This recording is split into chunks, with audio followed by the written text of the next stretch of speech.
Okay students, तो हमको आज देखना है कि किस तरीके से हम नीट में 550 मार्क्स 550 मार्क्स इजीली ला सकते हैं। देखिए इजीली लिखा है यहाँ पे, याद रखना।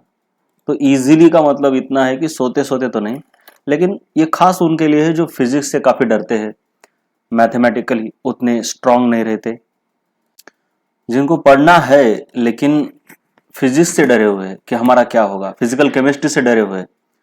तो बस सिंपल तरीके से मैं आपको बताऊंगा कि इतना टेंशन लेने की जरूरत नहीं है।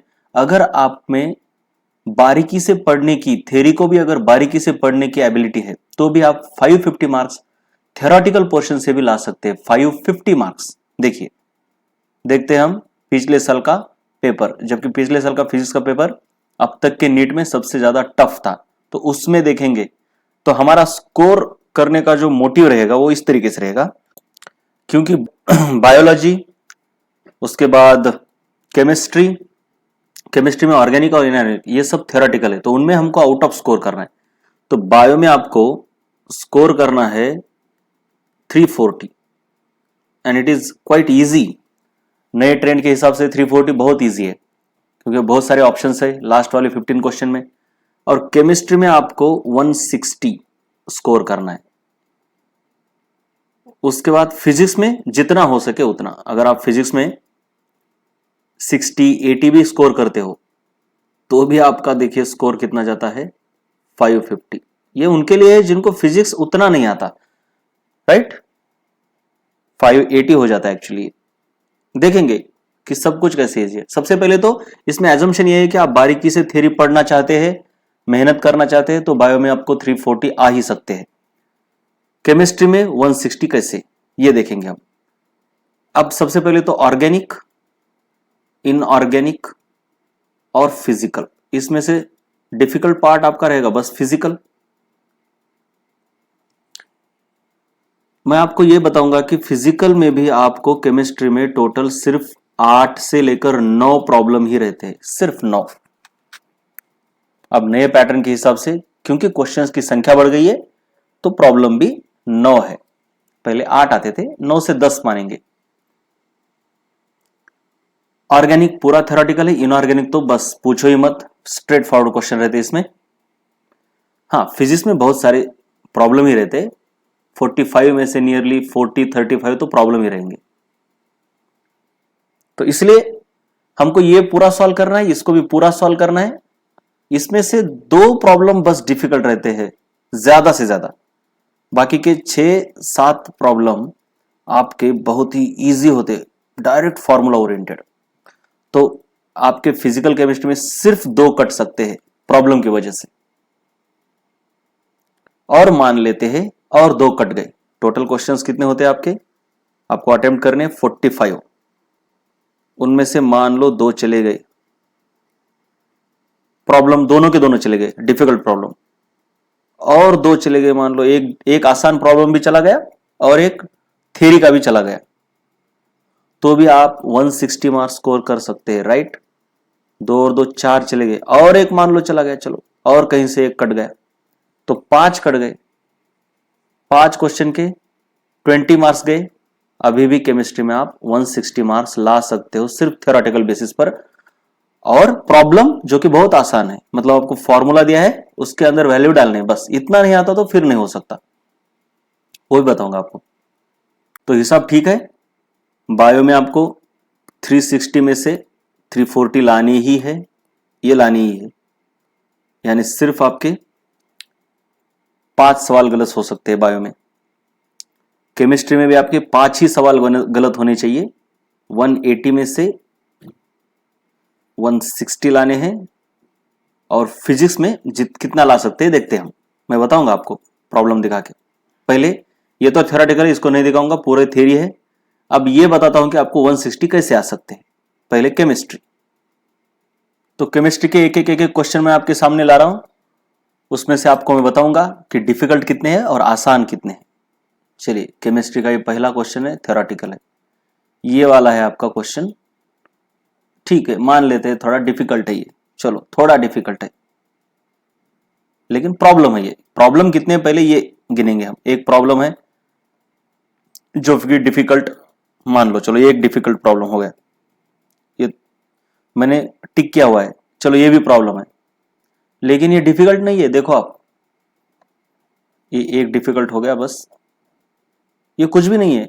फॉरवर्ड रिएक्शन, बैकवर्ड रिएक्शन, इसका कंसेप्ट पता है तो भी आपको मतलब बहुत ही आसान है। आप देख लो, अब ये मैं यहाँ पे प्रॉब्लम पढ़ाने के लिए नहीं बैठा हूं, ये आसान है। इधर भी देखो, राइट साइड में भी अगर कोई प्रॉब्लम जाता है तो, चलो 2 प्रॉब्लम हो गए, उनमें से एक ही डिफिकल्ट है। तीसरा प्रॉब्लम देखो आप, ये एनसीईआरटी का जैसा है वैसा उठा के यहाँ पे फेंक मारा है।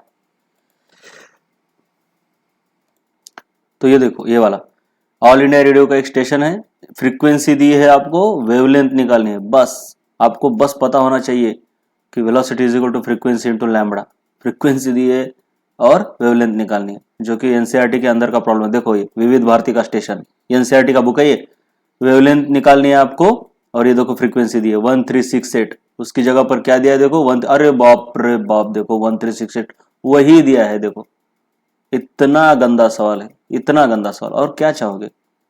जो है वो जैसा है वैसे। इसका आंसर देखो 219.3,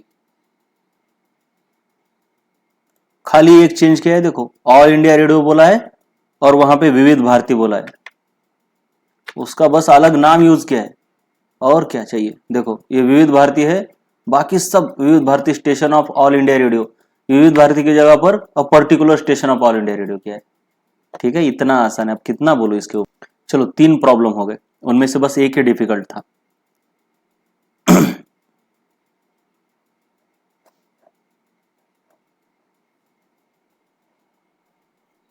ये तो डायरेक्ट ग्राफ है, थ्योरी में रहते हैं ये, थ्योरी में। ये वाले देखो, ये तो एनसीईआरटी के अंदर डायरेक्टली दिए हुए ग्राफ है। ये एक देखो, right option for number of tetrahedral and octahedral voids in hexagonal primitive cell. क्या है ये? इसमें डायरेक्टली थ्योरेटिकल क्वेश्चन है, कुछ भी नहीं है ये, इसको प्रॉब्लम बोलना भी नहीं चाहिए, ये तो रटने वाली चीज है। इसको प्रॉब्लम थोड़ी बोलेंगे, ये गलती से हो गया मेरे से, ये कोई प्रॉब्लम नहीं है। डायरेक्टली पता होता है सेल में कितने एटम होते हैं, उतने टेट्राहेड्रल उसके 2 गुना, उसके 2 गुना टेट्राहेड्रल और उस एटम के जितने ऑक्टाहेड्रल। तो इसको प्रॉब्लम नहीं बोलेंगे, 3 ही प्रॉब्लम हो गए। मोलार कंडक्टेंस, ये अगर कोहलरॉस लॉ हो गया होगा तो ये डायरेक्ट प्रॉब्लम है, एनसीईआरटी के अंदर का हो गए। तो 4 प्रॉब्लम हो गए, एक ही डिफिकल्ट है। पीके भी दिया है, पीके दिया है, पीएच निकालना है। अरे बाप रे, क्या डायरेक्ट इस्तेमाल करो, पीओएच निकालो फिर उससे पीएच निकालो, सब कुछ दिया है, कुछ भी नहीं करना है। साल्ट हाइड्रोलिसिस के ऊपर डायरेक्ट फॉर्मूला है, आपको पता है, पढ़ने के बाद आएगा। तो कितने प्रॉब्लम हो गए? 5। ये 6th प्रॉब्लम, इंपेरिकल फॉर्मूला निकालना है। क्या है? डायरेक्टली। 6 हो गए प्रॉब्लम, एक ही डिफिकल्ट था, पहला वाला।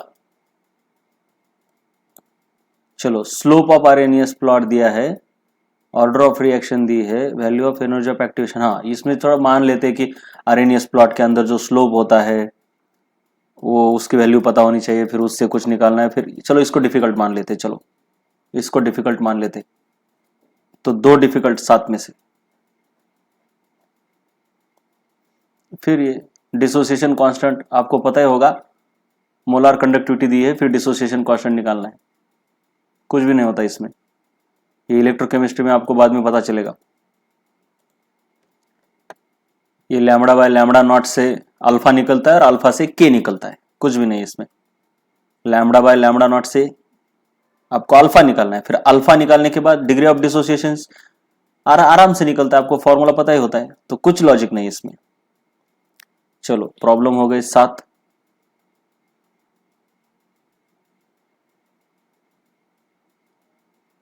चलो ये मोलार रेशियो कुछ दिया है, तो ये 9th क्वेश्चन भी देखो, ये भी आसान ही है। ये 9वां प्रॉब्लम है हमारा 9। तो क्या है? Total pressure according to Raoult's law क्या होता है भाई? P1 naught x1 plus P2 naught x2, direct formula ये। और मोल फ्रैक्शन, दोनों का मोलार रेशियो दिया हुआ है 3:2, 3:2। तो मोल फ्रैक्शन क्या है, x1 मतलब उसके मोल डिवाइडेड बाय टोटल मोल 3 और 2 5, और x2 मतलब दूसरे के मोल डिवाइडेड बाय 5। बस इसको इसमें डालो, इसकी वैल्यू दी है प्रॉब्लम में, इसमें दी है, मतलब सिर्फ फॉर्मूला पता होना चाहिए। तो ये लेवल 1 का ये 9 क्वेश्चन हो गए, 9 प्रॉब्लम हो गए। चलो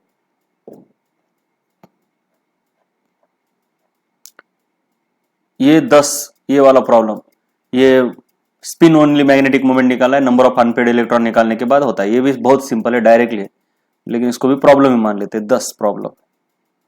और ये 11वां, choose the correct option for the total pressure in the mixture of 4 gram O2 and 2 gram hydrogen H2 confined in a total volume of this. तो इसमें भी क्या है, चलो इसको हम डिफिकल्ट मान लेते, चलो इसको डिफिकल्ट मान लेते। Partial pressure P total is equal to N total RT by V, total number of mole, हर एक के मोल्स निकालने हैं, तो इसको हम डिफिकल्ट मान लेते हैं। चलो आप ही देख लो कौन से क्वेश्चन को मैं डिफिकल्ट मान रहा हूं। आपको लगता है कि डिफिकल्ट है, अभी स्टेट्स ऑफ मैटर हमने किया है, लेकिन फिर भी हम इसको डिफिकल्ट मान लेते हैं। तो 2 डिफिकल्ट क्वेश्चन हो गए, 11 क्वेश्चंस में से 2 क्वेश्चंस डिफिकल्ट है। अब 11 कहां से आ गए, मैंने बोला ना पहले 45 क्वेश्चंस आते थे, अब विथ ऑप्शन आपको 50 क्वेश्चन आ रहे हैं ना, तो इसकी वजह से प्रॉब्लम की संख्या 1-2 बढ़ गई। तो कोई बात नहीं है, बाकी सभी क्वेश्चन ओनली फॉर्मूला ओरिएंटेड है। तो ये 2 क्वेश्चन चले गए, मान लो ये दोनों के दोनों नहीं है आपको डिफिकल्ट वाले, और मान लो कि और 2 चले गए थ्योरी में से, सॉरी सिंपल क्वेश्चंस में थे, और थ्योरी में से 1 चला गया आपका, 5 भी क्वेश्चन चले गए, तो 160 मार्क्स केमिस्ट्री के कहीं नहीं गए हैं, कहीं नहीं। अब देखते हैं फिजिक्स में कितना ला सकते हैं। फिजिक्स में हम क्या करेंगे, जो थ्योरी के ऊपर के क्वेश्चन है, मतलब डायरेक्टली फॉर्मूला पूछा है आपको, या फिर डायरेक्टली 1 स्टेप क्वेश्चन है, फॉर्मूला के अंदर बस वैल्यू डालनी है, और कुछ क्वेश्चन है 2 स्टेप। 2 स्टेप मतलब बहुत इजी 2 स्टेप, जैसे कि आपको क्या करेंगे, सर्कुलर मोशन के अंदर time period of A particle revolving in a circle देंगे, टाइम पीरियड, और सेंट्रीपिटल फोर्स, उसका मास भी देंगे, और सेंट्रीपिटल फोर्स निकालना है। अब आपको पता है सेंट्रीपिटल फोर्स यानी mv²/r, उसकी रेडियस भी देंगे आपको। अब यहां पे मास दिया है, रेडियस दिया है, लेकिन वेलोसिटी नहीं दी, तो वेलोसिटी हम कैसे निकाल सकते हैं, आपको पता है time period is equal to 2πr by velocity. तो टाइम पीरियड दिया है, रेडियस दिया है, आपको वेलोसिटी निकालनी है। इससे वेलोसिटी, इस इक्वेशन से वेलोसिटी निकालनी है, और उसकी वैल्यू यहां पे डालनी है, और सेंटीमीटर फोर्स निकालना है।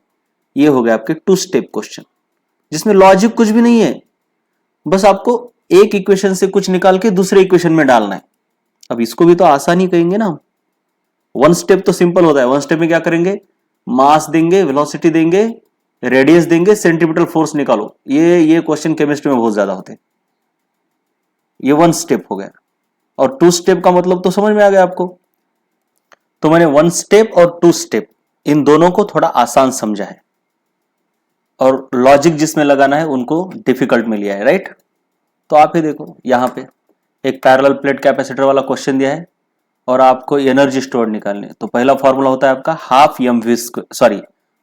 CV² एनर्जी का फॉर्मूला, और आपको इसका कैपेसिटेंस का फॉर्मूला डालना है, और वोल्टेज का फॉर्मूला डालना है उसके अंदर। ये वेलोसिटी ऑफ ए बॉल, मतलब ग्लिसरीन के अंदर बॉल फॉल हो रहा है, टर्मिनल वेलोसिटी अचीव की है, तो विस्कस फोर्स कितना है। विस्कस फोर्स क्या है, टर्मिनल वेलोसिटी का मतलब होता है कि viscous force is equal to gravitational force. तो सिंपल है, ग्रेविटेशनल फोर्स mg है, इसमें कुछ करना ही नहीं, ये जो दिया है ना ये सब कुछ है d/2, ये इसका कोई काम नहीं है। 2 हो गए आसान सवाल। अब और देखते, अगर F, A और T इनको अगर फंडामेंटल क्वांटिटी पकड़ लिया जाए तो डायमेंशंस ऑफ एनर्जी क्या है। देखो ये भी आसान है, क्योंकि ये एक टिपिकल क्वेश्चन है, मतलब ये फिक्स होता है, यूनिट ऑफ डायमेंशन में हम पढ़ते ही इसको, let E is equal to ऐसा कुछ मान लेते हैं ना। मतलब ये टिपिकल क्वेश्चन है, इनको करो पहले, जो एनसीईआरटी के अंदर दिए हुए हैं या फिर आपको टिपिकल क्वेश्चंस बोले गए हैं। एनसीईआरटी के सभी क्वेश्चन नहीं सॉल्व होते फिजिक्स के, डिफिकल्ट होते, लेकिन आसान। देखो, let energy is equal to F A T, F raise to X, A raise to Y और टी रेस टू जेड पकड़ते हम। इसके डायमेंशन रखो, इसके डायमेंशन रखो, डायमेंशन को इक्वेट करो, एक्स वाई जेड के लिए सॉल्व करो। लेंदी क्वेश्चन है लेकिन डिफिकल्ट नहीं है, तो ये भी आना ही चाहिए। सिंपल प्रोसीजर है ना। मैंने क्या बोला कि जिसको करने की इच्छा है लेकिन अचानक दिमाग नहीं चलता, लेकिन ये तो क्या है, गिवन है, मतलब ये करते ही है हम। यूनिट और डायमेंशन में इस तरीके के क्वेश्चन हम करते ही है। उसके बाद ये तो क्या है भैया, बस फॉर्मूले पूछे हैं सभी के, तो ये इतना तो याद करो, फॉर्मूले तो याद करो। तो कितना क्वेश्चन हो गया आपका, 1 2 3 4 क्वेश्चन हो गए। देखो आसान। पांचवा क्वेश्चन, इसमें थोड़ा लॉजिक कभी कभी लगाना पड़ सकता है, लेकिन अगर थोड़ी भी प्रैक्टिस की है, आपको एक दो भी क्वेश्चन आपने क्लास के अंदर किए, तो आपको पता है कि जहां पे ये वायर होता है, ये वायर का मतलब होता है ये दोनों पॉइंट का पोटेंशियल सेम है। ये दोनों पॉइंट का, ये वाले पॉइंट का और ये वाले पॉइंट का पोटेंशियल सेम है। अब इन दोनों का पोटेंशियल जब सेम हो तो सिंपल सी बात है,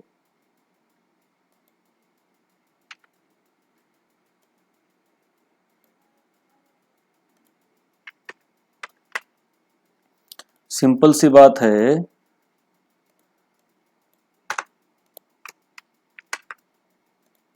जब दोनों का पोटेंशियल सेम हो तो ये तो उड़ जाता है ना, ये तो रहता ही नहीं। पोटेंशियल सेम है तो उसके अंदर कैपेसिटर लगाने का कोई मतलब ही नहीं है। तो सिंपल आपका कैपेसिटर बन जाता है ये ऐसा और ये ऐसा, और ये जुड़ गए, ये कैपेसिटर उड़ गया आपका। तो ये क्या है, ये अभी दो कैपेसिटर है पैरेलल, उनका एडिशन 2C हो जाएगा। तो ये भी आसान ही है। कितने हो गए भैया आसान, 1 2 3 4 5, 5 हो गए आसान, राइट। ये कप ऑफ टी वाला, ये न्यूटन्स कूलिंग लॉ पर ये टिपिकल क्वेश्चन होता है। लेंदी थोड़ा हो सकता है लेकिन आसान बहुत होता है। तो ये भी सिंपल है। कितने हो गए, 6 हो गए सिंपल।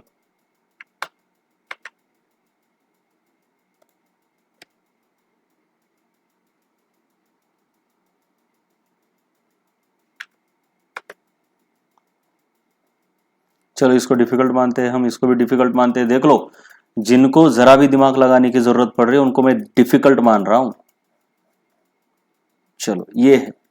अब ये देखने में बहुत बड़ा है, इसको देख के 12वां क्वेश्चन देख के ही भाग जाएंगे लोग, लेकिन कुछ नहीं है इसमें, बहुत ही फालतू क्वेश्चन है ये।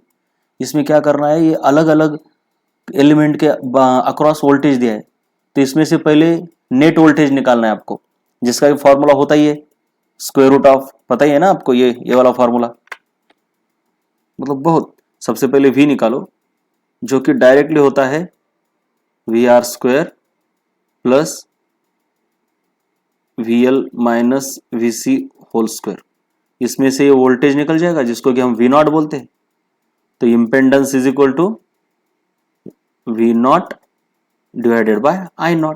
तो V0 अभी निकाला हमने और I0 तो क्वेश्चन में दिया ही है, तो इससे इम्पेडेंस यानी Z, इम्पेडेंस का फॉर्मूला देखो, V0 निकाला और I0 तो क्वेश्चन में दिया है, देखो ये I0, ये वाला I0 क्या है इसमें। कितने हो गए, 7 क्वेश्चन हो गए आसान वाले। चलो इसको मैं डिफिकल्ट मान रहा हूं इनको, ये थ्योरेटिकल क्वेश्चन है लेकिन फिर भी डिफिकल्ट मान रहा हूं इसको। ये Zener diode is connected in reverse bias, ये तो थ्योरेटिकल है, आसान है। 7वां क्वेश्चन आसान, 8वां क्वेश्चन आसान। A lens of large focal length and large aperture is used as objective in astronomical telescope। ये थ्योरेटिकल है और ये बच्चे को पता होता है। पोटेंशियोमीटर वायर में EMF दी है एक की, मतलब 1.5 वोल्ट लगाने के बाद 36 मीटर बैलेंसिंग लेंथ है। अगर आप 2.5 वोल्ट लगाते हो तो कितने, तो इसमें V1 by V2 is equal to L1 by L2 का फॉर्मूला लगाना होता है। क्या मतलब,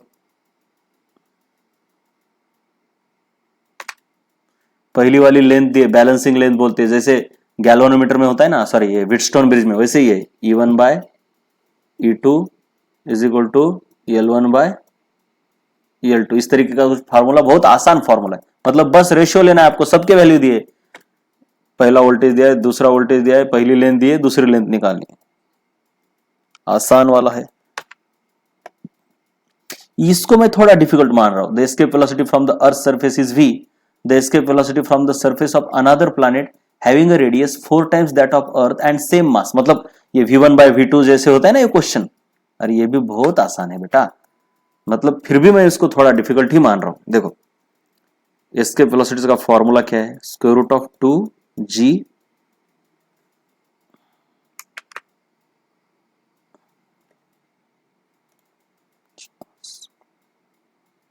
square root of 2 gm upon r, खत्म। अब g और m, सॉरी ये g तो कांस्टेंट है, तो हम क्या करेंगे, ओ सॉरी इसमें सेम मास डेंसिटी बोला है ना, तो फिर ये डिफिकल्ट हो गया, क्योंकि इसको हमको डेंसिटी में कन्वर्ट करना पड़ेगा, तो ये डिफिकल्ट है। मतलब आता है, लेकिन आप लोगों को देखिए, इस मास की जगह पर हम क्या डालेंगे, वॉल्यूम मल्टीप्लाइड बाय डेंसिटी, और वॉल्यूम की जगह पर हम डालेंगे आर क्यूब, तो ये बन जाता है आपका R cube into density upon R, तो ये आर स्क्वायर कुछ हो जाता है। मतलब थोड़े से लंबे स्टेप्स है, इसलिए इसको डिफिकल्ट मानेंगे, इसको हम आसान नहीं मानेंगे इस क्वेश्चन को, भले ही आप में से बहुत सारे लोगों को ये आता है, लेकिन फिर भी इसको हम डिफिकल्ट मान रहे हैं। मतलब ऐसे नहीं कि मैं किसी भी चीज को आसान मान रहा हूं। उसके बाद the body is executing simple harmonic motion, अगर उसकी फ्रीक्वेंसी n है तो उसके पोटेंशियल एनर्जी की फ्रीक्वेंसी, अरे भैया ट्वाइस होती है, ये तो मतलब रट्टा मारा हुआ क्वेश्चन है, थियोरेटिकल क्वेश्चन रहता है। उसके बाद स्क्रू गेज, स्क्रू गेज में मेन स्केल रीडिंग दी है, सर्कुलर स्केल रीडिंग दी है, और 1 mm is equal to 100 division दिया है, तो बस कुछ नहीं है, final the diameter of the wire from the above data, मतलब कुछ नहीं, फॉर्मूले का इस्तेमाल करना है। फॉर्मूला क्या होता है, ये स्क्रू गेज का डायरेक्ट फॉर्मूला है, डायरेक्ट मेन स्केल रीडिंग, मतलब total reading is equal to main scale reading plus circular scale reading into 1/100, ये 1/100। मेन स्केल रीडिंग आपको 0 दी है, देखो सब कुछ दिया है, मेन स्केल रीडिंग 0 दी है, सर्कुलर स्केल रीडिंग 52 दिया है, और बाकी 1/100 है, क्या चाहिए और क्या चाहिए। सो ये भी आसान क्वेश्चन है, बहुत आसान, थोड़ा नहीं बहुत ज्यादा आसान है मेरे बच्चे। उसके बाद इधर देखो, ये चलो ये डिफिकल्ट क्वेश्चन मान लेते हैं। 21 वाला, एक कैपेसिटर के आजू बाजू में अंदर का वोल्टेज दिया है, साइनोसाइडल वोल्टेज, आपको डिस्प्लेसमेंट करंट निकालना है। क्या है करंट, सबसे पहले वोल्टेज दिया है, तो हमको पता है current is equal to D Q by D T रहता है, लेकिन क्यू क्या है भैया, Q is equal to C into V, पता है ना कैपेसिटर का फॉर्मूला ये, तो Q is equal to C into V, is equal to C into V, क्या दिया है आपको, V naught sine omega T. बस इसका डिफरेंशिएशन ले लो, डिफरेंशिएशन लेने का, ये तो कांस्टेंट है, ये भी कांस्टेंट है, साइन ओमेगा टी का differentiation minus cos, sorry cos omega T आएगा, हो गया आपका करंट। तो ये भी आसान है,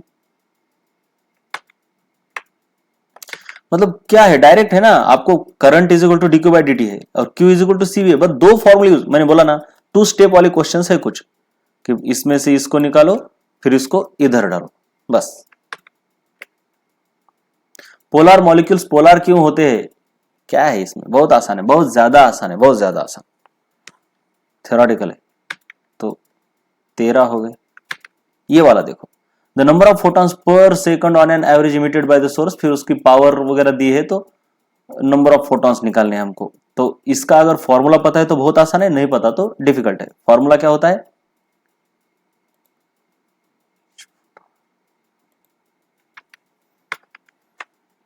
इसका अगर फॉर्मूला पता है तो आसान है, फॉर्मूला अगर पता नहीं है तो नहीं पता फिर, क्योंकि ये फॉर्मूला डायरेक्टली दिया होगा आपको या नहीं दिया होगा, ये डिपेंड करता है पढ़ाने वाले पर, क्योंकि ये ऐसा डायरेक्ट फॉर्मूला नहीं होता। देखिए नंबर ऑफ फोटॉन्स मतलब क्या होता है, total energy emitted by the bulb per unit time is energy of one photon multiplied by number of photons, ऐसा होता है बस। Energy of each photon, energy of each photon H C upon lambda multiplied by N, ये आपको problem में ये दिया है, ये लैम्बडा दिया है, ये तो पता होता है सी और एच, एन निकालना है। मतलब है ये वन स्टेप वाला ही, लेकिन फॉर्मूला पता होना चाहिए, इसलिए मैं इसको नहीं पकड़ रहा। चलो इसको मैं डिफिकल्टी मान रहा हूं। फिर ये एन टाइप और पी टाइप का ये थ्योरेटिकल क्वेश्चन है, ये भी सिंपल है।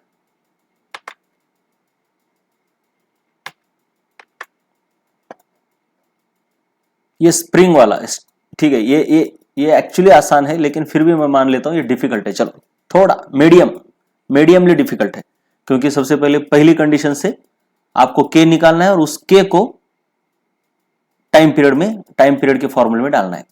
दो केसेस, पहले के निकालो फिर ही।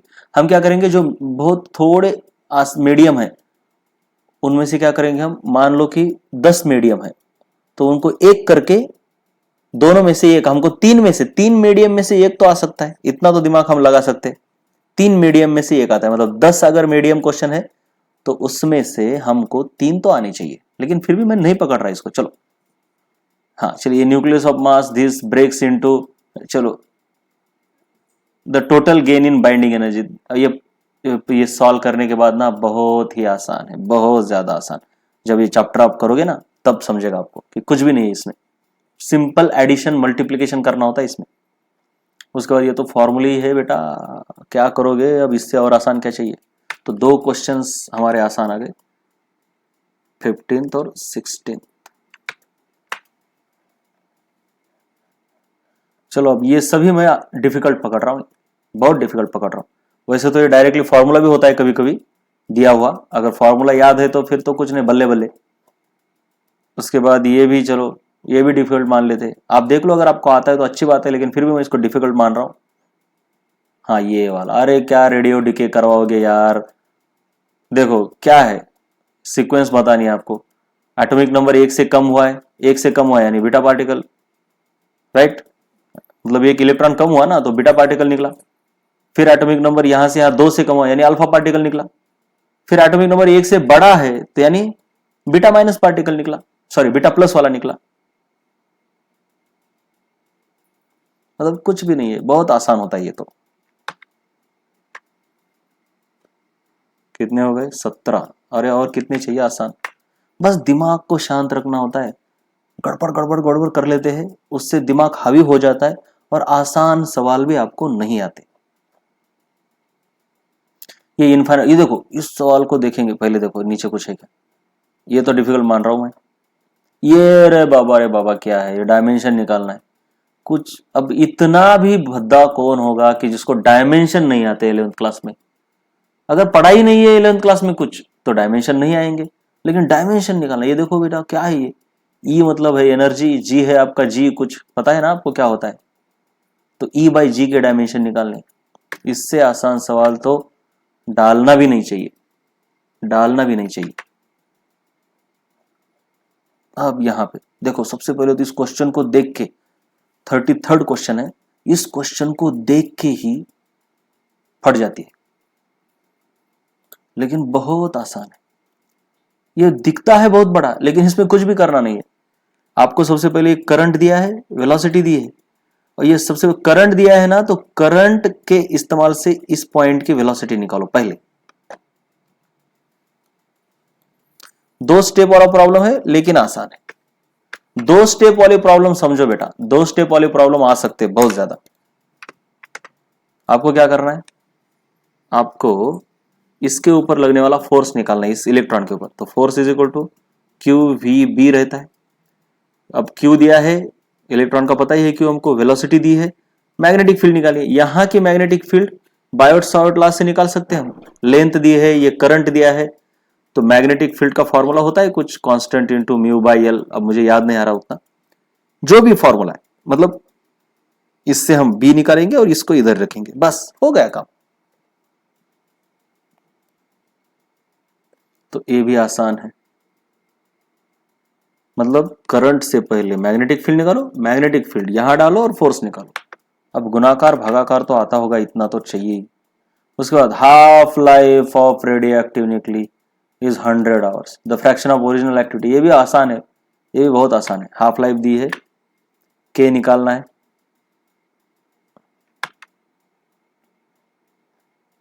और क्या चाहिए सेक्शन बी में, यहां कुछ उतना आसान नहीं दिखा मुझे, इतना डायरेक्ट आसान। ये भी आसान है, लेकिन फिर भी मैं इसको डिफिकल्ट मान रहा हूं, मतलब मीडियम लेवल का ही ऐसा मैं मान रहा हूं कि थोड़ा मीडियम लेवल का क्वेश्चन है। आप देख लो, अगर आपको पता है, ये आता है, 2 इक्वेशंस होते हैं, कुछ नहीं है इसमें, 2 इक्वेशंस बनाने है बेटा।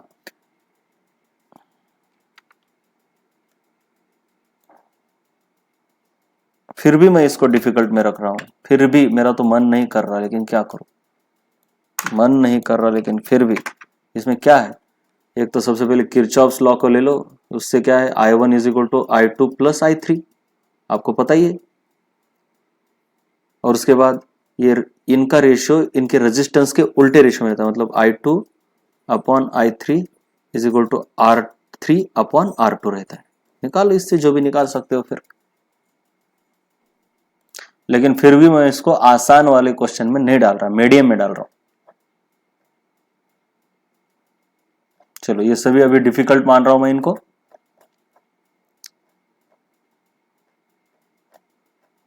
इसको भी मैं डिफिकल्टी मान रहा हूं, हालांकि ये थोड़ा होता है आसान, लेकिन फिर भी डिफिकल्ट। चलो, मतलब ऐसा जानबूझ के नहीं कर रहा मैं कि कहीं भी कुछ भी करो।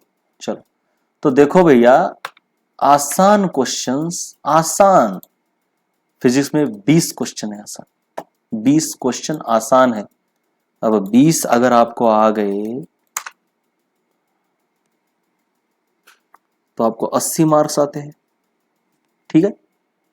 तो आपके 580 मार्क्स कहीं नहीं गए, लेकिन फिर भी मानो इसमें से भी कुछ गलतियां हो गई, कुछ सिली मिस्टेक हो गई, तो 550 मार्क कहां गए हैं। अब कुछ मीडियम क्वेश्चंस में से एक तो क्वेश्चन आ सकता है आपको, 10-12 क्वेश्चन मीडियम निकाले, उसमें से कुछ 3 तो आ सकते हैं आपको।